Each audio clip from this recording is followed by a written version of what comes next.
কিন্তু এখন চাঁদাবাজি বেশি হইতে আছে এলাকায়। এই যে বর্তমান চুরি ছিনতাই আজানি এইগুলি বেশি হইতাছে। আওয়ামী লীগ দরকার, শেখ হাসিনা দরকার। আমাকেও সব হেফাজতে রাখতো জনগণ, সামান্য জনগণ, আমরা কাজ করিয়া খাই।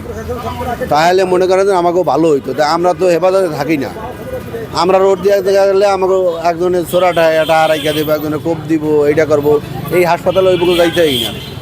গেলেই মনে করেন যে হাসপাতাল আর বলে ওইগুলো গেলে কিন্তু আমাকে কোপায় টোপায়টা আড়াইকা দেবো, আমরা কিছু বলতে পারি না। এই যে এই চাঁদাবাজিটা চিন্তাই কি জামাতের লোকজন করে না বিএনপি? এটা কেডা করে এটা আমরা বলতে পারি না। এর আগে ভালো ছিলেন না এখন ভালো আছেন? আগেই ভালো ছিলাম, আগে এত চাঁদাবাজি আসেন না, কিন্তু এখন চাঁদাবাজি বেশি হইতে আছে এলাকায়। এই যে বর্তমান চুরি ছিনতাই আজানি এইগুলি বেশি হইতাছে। আগে এগুলি হয় নাই। আগে সারা রাত্র চলাফেরা করতাম। চাঁদাবাজি ছিল আগে? না, কোনো চাঁদাবাজিও ছিল না। আমরা চাই দেশ শান্তি, আমরা কাজ করে খাইতে পারলেই চলে। মনে করেন আমরা যদি ওইটা না খাইতে পারি, যে দলই আইসুক, তাহলে আমার কাছে ভালো হইলো কোনটা? আমাদের দেখি যে একটাও ভালো হইব না। আওয়ামী লীগের সময় ভালো ছিলেন 17 বছর? ইনশাল্লাহ ভালো আছিলাম, ভালো আছিলাম। আমরা তো কাপ যাবে পড়ি নাই।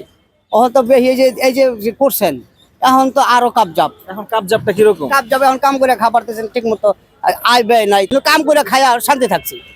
আমরা তো এখন এই মধ্যে শান্তি পাই নাই। এখন সমস্যাটা কি? সরন্দ সাইডে যে এখন তো কারবারই চলে না, কাম কাজ নাই।